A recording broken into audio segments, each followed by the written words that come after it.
Bom, vamos lá então, mais um dia aí do meu trabalho como dev open source. Mais especificamente, hoje eu vou resolver um problema que eu tenho no Bitcoin Core. Esse problema, basicamente, o Bitcoin Core ele tem teste unitário, teste funcional e tem fuzzing.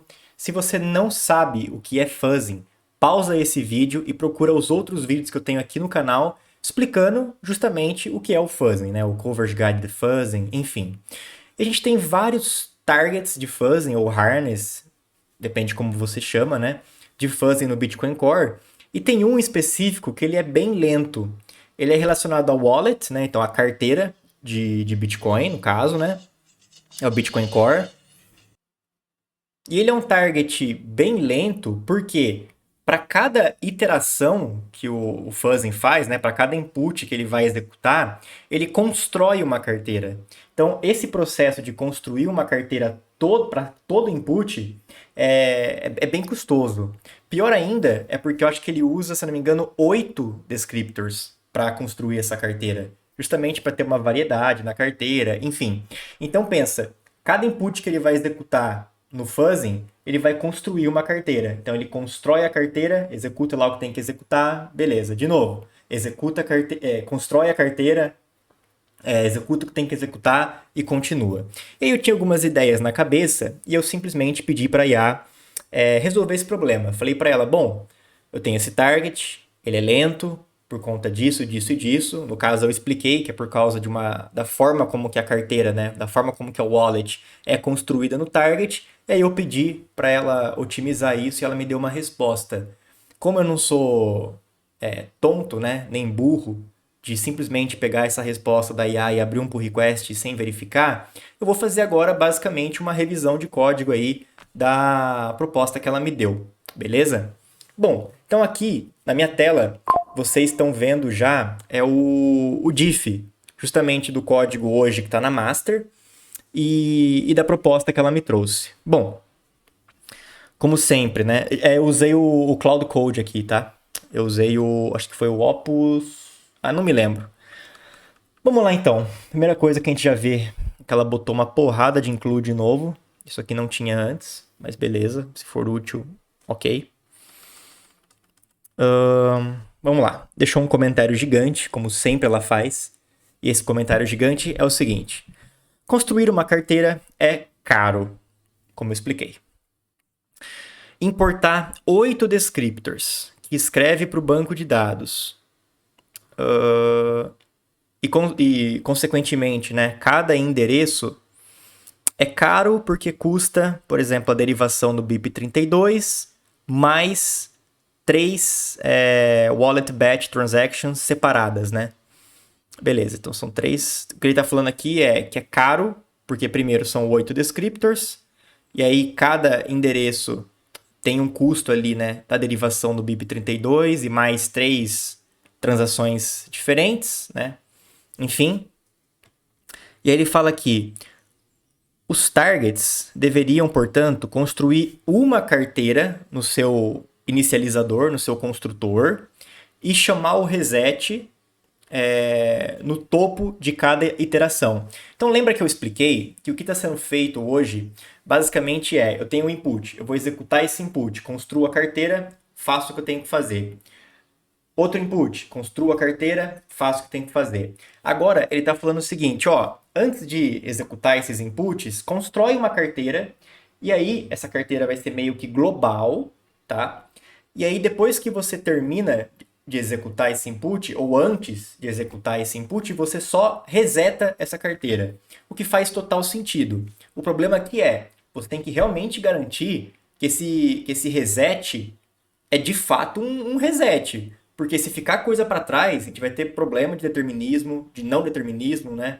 Entre outros problemas. Então, um dos motivos pelo qual hoje na Master, para cada interação, a gente constrói uma carteira é justamente para ter uma carteira ali realmente limpa, né?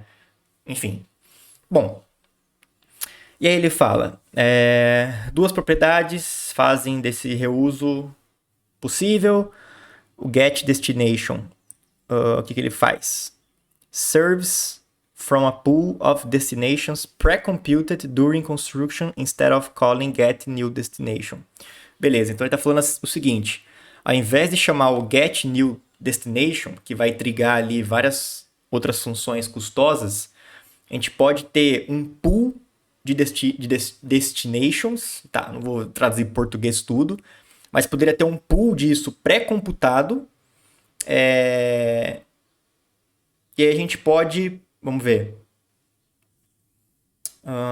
e aí uma interação não pode avançar o script pub key mains, simplesmente perguntando, requisitando endereços. Tá. And destination of given inputs is not depend on how many inputs run before it. Ok. Aí ele fala aqui também que o reset vai simplesmente dropar todo o estado de transações. Então, não vai ter transação, moeda ou coin lock que vai sobreviver na próxima iteração. Isso que é importante. Nada pode sobreviver na próxima interação. Então ele fala aqui, só isso aqui que eu preciso ler de novo, vamos ver. Get destination service from a pool of destinations pre-computed during construction, instead of calling get new destinations. Tá, entendi. Então tem essa função que vai basicamente servir a partir de uma pool, né, de um conjunto que já foi pré-computado durante a construção, ao invés de sempre chamar o get new destination. Ok. O que a gente pode fazer aqui agora é basicamente... Vamos dar uma olhada.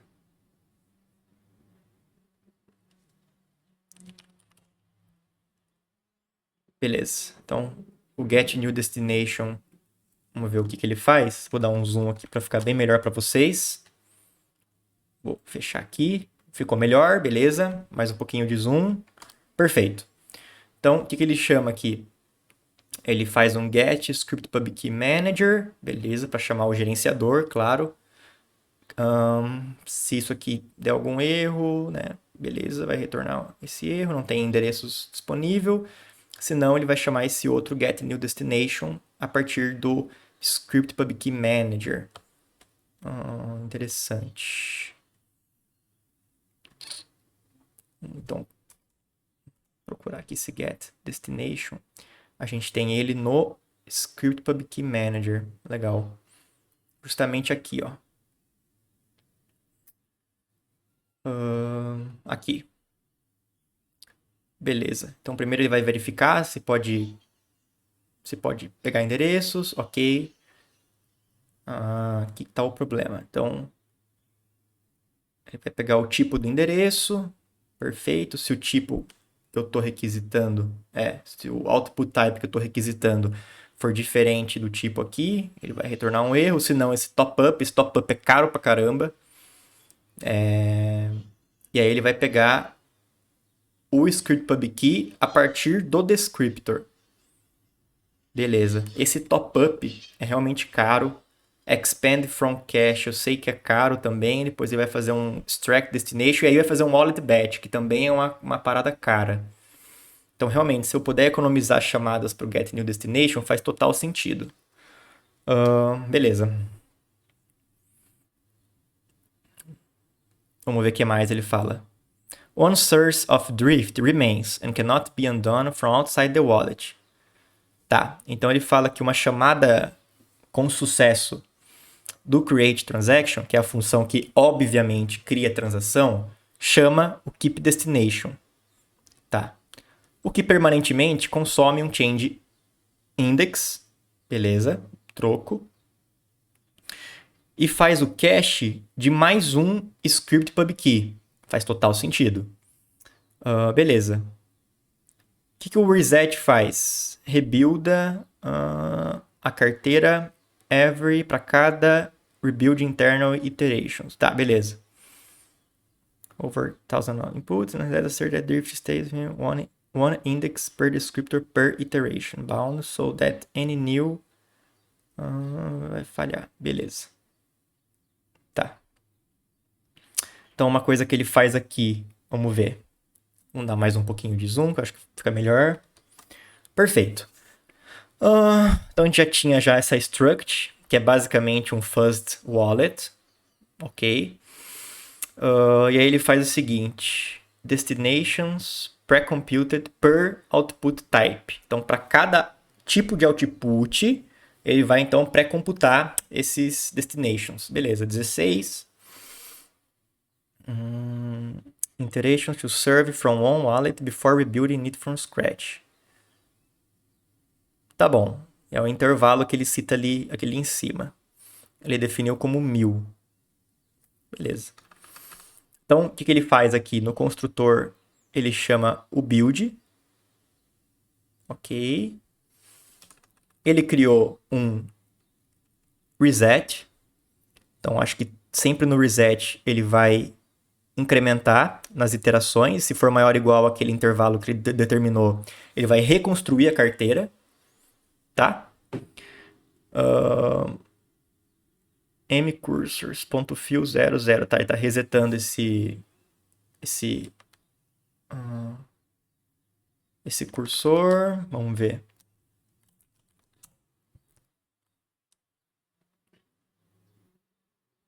Aqui. Tá. Aqui, basicamente, é ele mesmo que definiu aqui o cursor e o cursor para troco. Ok. Aí ele faz um lock, tá? Do COS Wallet. Aí ele limpa tudo que está de estado de transação que está em memória. Beleza. Reseta o map wallet. Reseta não, perdão. Ele faz um assert que realmente, que na hora que ele chamou essa função, ele limpou o map wallet e que ele limpou também os TXOs, né?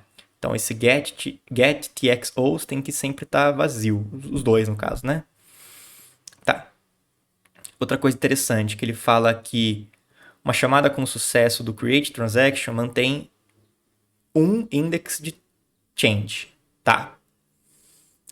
So each iteration may extend at most one descriptors range by one. Então ele sempre está falando que cada iteração ele pode estender no máximo um desse range.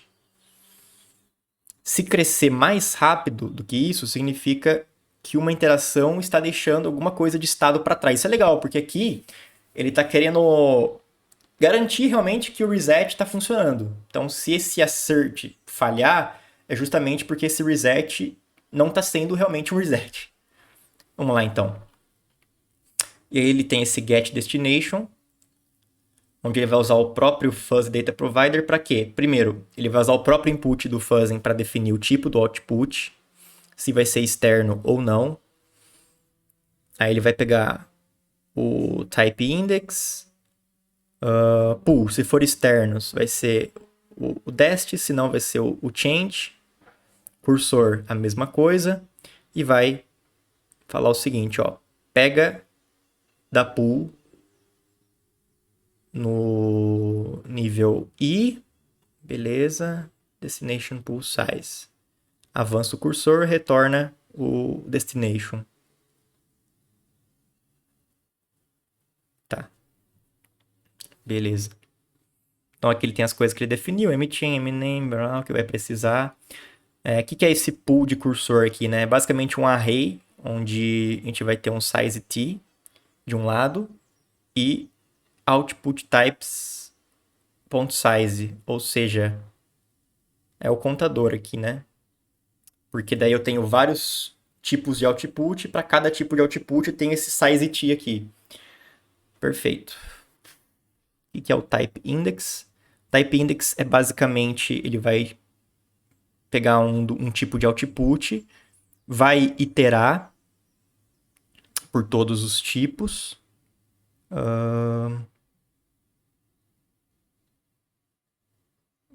Tá. Ele quer saber justamente o index que tá aquele tipo. Então eu passo qual que eu quero, ele vai na lista e fala, ó, tá no 0, tá no 1, independente. Perfeito. Legal. Aí ele fala o seguinte. Aqui a gente tem os nossos próprios Script Key Managers, que ele fala que é criado pelo import descriptors. Tá. Então a gente Então, o reset can measure drifting on per descriptor. Beleza. Baseline range. Tá, o que ele faz então quando ele builda? Antes, olha como que ele construía a carteira. Simplesmente, para toda iteração, para cada iteração, ele ia lá e realmente construía a carteira do zero. Agora, uma coisa que ele está fazendo primeiro é limpar os Script Public Key Managers, limpar a pool de destinos, change destes, limpa, zera, aí ele cria a carteira. Beleza. Criou a carteira. Ele faz o import descriptors e vai pré-computar os destinations. Beleza, então legal. Então aqui o que ele está fazendo na carteira é basicamente a mesma lógica do que tinha antes, mas pré-computando os destinations. Legal. Faz sentido. Aí tem o import descriptors, onde ele... Agora, antes o que ele fazia? Adicionava o add wallet descriptor, adicionava um Script Public Key Manager ativo, perfeito, continua a mesma coisa, mas agora ele está fazendo pushback para aquela lista que ele tem ali, que é essa aqui, vamos ver, essa aqui. Então é uma forma que ele tem de controlar também e depois de usar. Boa.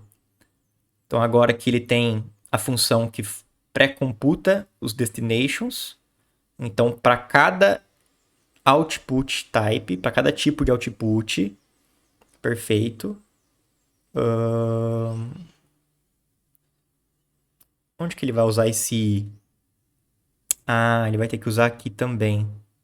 Tá? Porque senão não fazia sentido ser um for. Poderia ser um for each para cada type. Mas beleza. Aqui é porque ele quer usar o i também em outras coisas. Então ele pegou o output type, né, o tipo. Agora ele vai fazer um loop onde o máximo vai ser aquele tamanho de pool que ele definiu. E vai fazer pushback. Legal. Então, ó, aqui, onde a gente controla os nossos destinations, ele vai falar, ó, para aquele tipo de output, pushback, então, o novo destino. Legal. A mesma coisa pro change. A única diferença, óbvio, é que aqui ele chama um get new destination e aqui ele está chamando um get new change destination. Tá. E aqui tem uma função range total, que é justamente para somar o final do range para cada descriptor que está cacheado. Uma forma barata de saber o quão longe a key pool avançou. Tá bom. Então, beleza. Então, lembra que antes a gente tinha, então, uma carteira sendo construída por interação. Agora, o que ele fez? Ele criou uma carteira global. Aqui já estamos falando do próprio harness de fuzzing.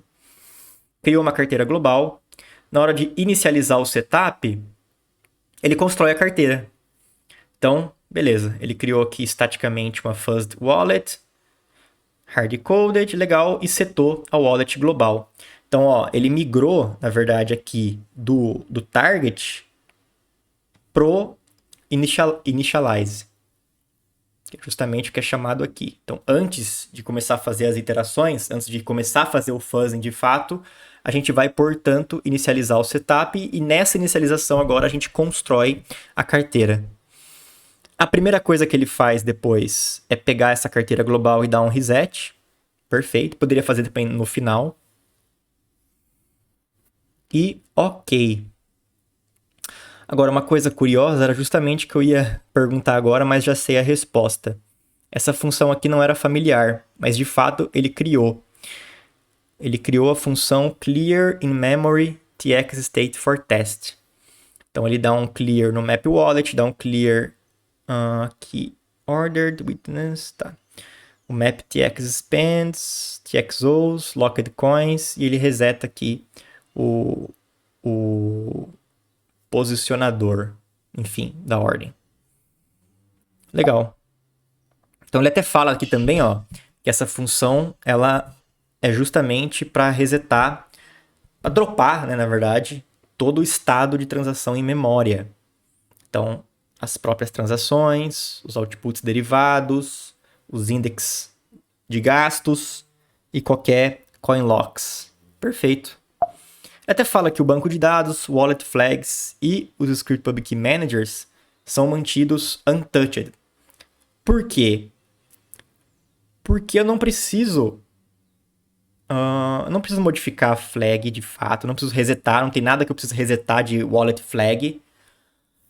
Não há nada realmente que eu precise mexer no gerenciador, né, é difícil traduzir em português, mas nos script pub key man. O ponto aqui é, o que não pode ficar para trás de fato é estado de transação mesmo. Tudo aquilo que relacionado a estado perfeito. Isso aqui tá bom mesmo. Faz sentido. Deixar isso aqui untouched realmente não vai dar problema de determinismo nem nada. Tá perfeito. A única coisa realmente que a gente tem que resetar são são as próprias transações, outputs derivados. É mais ou menos o que eu pensei mesmo. Agora, por que será que ele criou uma função específica? Legibilidade, com certeza, mas tem algumas outras. Eu tenho suspeito de outras coisas, como por exemplo o Map Wallet. Não, perdão. Map Wallet. Deixa eu dar uma olhada. Onde a gente tem isso definido? Aqui. Privado. Por isso que ele criou aquela função. Que faz total sentido. E aí, será que a IA acertou então no approach ou não acertou? A gente já tá vendo que sim, que ela acertou. Agora, o que a gente pode fazer? Bom, aqui... Fazer o wallet global. Tá. Vamos então, portanto, compilar agora.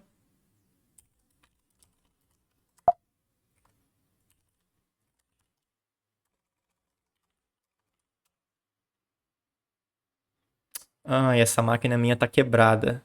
Quebrada, né? O setup dela tá quebrado para isso. Vamos então fazer de outro jeito. Bom, beleza. Dei um corte rápido aqui. Configurei, arrumei a minha máquina, consegui compilar. Agora a gente pode executar. Bom, estamos com o diff. Eu rodei um... Tá, então... Fuzz wallet create transaction. E aí eu chamo build fuzz lf. Os binários, eu tenho fuzz. Perfeito. Vou rodar só assim, para começo. Nada suspeito logo de começo. Ok.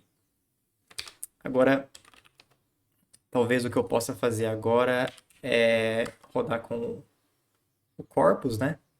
Então, plus corpora wallet create transaction. E vou rodar só com os inputs agora que tem dentro desse corpora do Bitcoin Core. Então, são 1172 inputs, que são os arquivos que tem no corpus.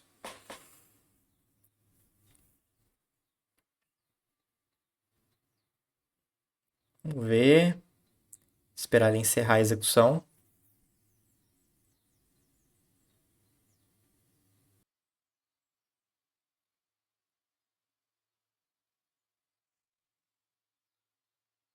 Ou melhor, deixa eu fazer diferente. Vou tirar o runs, vou rodar por um tempo normal. Vamos ver.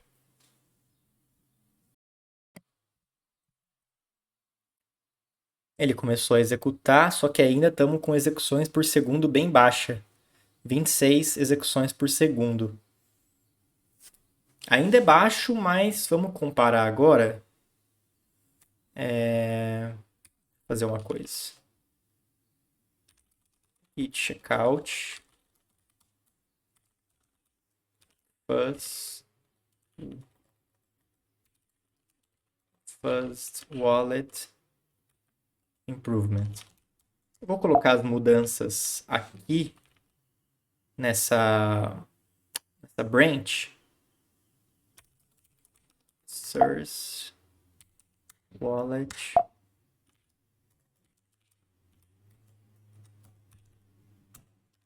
Vamos colocar também aqui target, obviamente.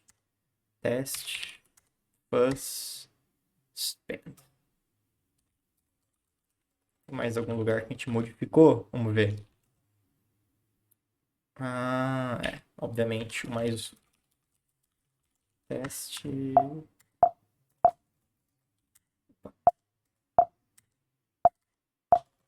Eita, peraí. Tô fazendo alguma coisa de errado. Vamos ver de novo. Git div. Tá no útil fora da pasta de wallet. Tá no source, test. Bus. Boa. Vou fazer um git commit. Vou colocar uma mensagem bem tosca, tá? Depois eu vou modificar, óbvio. Wallet. Improvements. Eu só quero agora voltar na master para ver realmente quanto era a execução por segundo que eu estava pegando na master. Aqui eu comecei a executar a partir do corpus e ele me deu 25.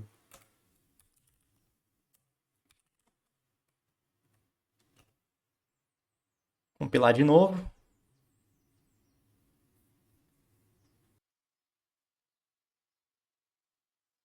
Beleza. Vamos fazer a mesma coisa agora.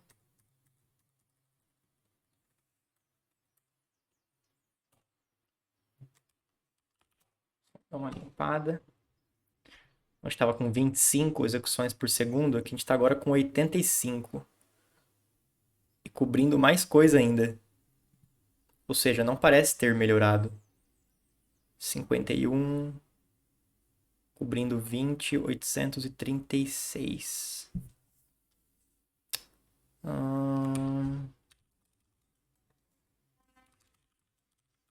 Qual será que é o motivo? Vamos pensar. 08.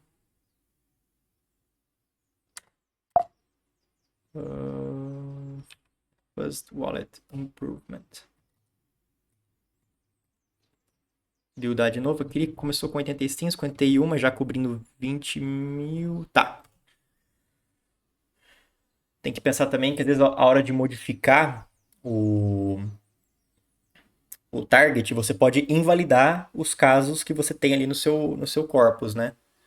Mas mesmo assim, não faz sentido esse ser mais lento. Vamos deixar ele rodando por um tempo e aí eu volto para continuar a análise. Bom, gente, na verdade, deixei rodando por um tempo. Eu percebi também que eu tinha uma outra parada rodando aqui em background que estava interferindo na hora da compilação e dos binários, enfim. Mas voltando aqui ao que interessa, eu deixei rodando por um tempo e também rodei só com o corpus. Como vocês podem ver, a master demorou 45 segundos. E na nossa branch, ou seja, na nossa modificação de tudo aquilo que a gente fez até agora, ele rodou os mesmos inputs. E aqui eu fiz questão de garantir que esses inputs eles realmente estão cobrindo a mesma coisa para os dois cenários, porque a gente sabe, novamente falando, que muitas vezes você tem um corpus bom para um target, mas às vezes você modificar o target, você pode invalidar esse corpus. E aí, rodando novamente, ele demorou 14 segundos. Então, realmente foi uma melhora significativa. Eu já suspeitava que ia ter uma melhora, talvez não que fosse tão significativo assim. Vou ainda rodar mais algumas análises, vou dar uma limpada também no código, algumas coisinhas que eu peguei, e abrir o pull request. Eu acho que aquilo que a IA sugeriu realmente fez sentido. Primeiro a minha ideia, né? Aí eu passei para a IA e ela colocou na prática. Ficou muito bom e fez sentido, né? A parada de ter uma wallet global e simplesmente resetar o estado dela, ao invés de ficar construindo uma wallet por iteração, realmente foi bem produtivo. Eu sei que esse vídeo ficou bem longo, então se você assistiu até aqui, deixa um comentário para eu saber, deixa um like também, porque vocês sabem que ajuda pra caramba na hora de divulgar. E, por fim, muita gente assiste os vídeos aqui, não é inscrito no canal, então se inscreve para você não perder nenhum outro vídeo, né? Porque eu gasto um tempo aí divulgando o vídeo e às vezes, se você realmente está interessado nesses tipos de vídeo, se inscrever facilita porque você já recebe a notificação. Beleza, galera? Até a próxima aventura, então.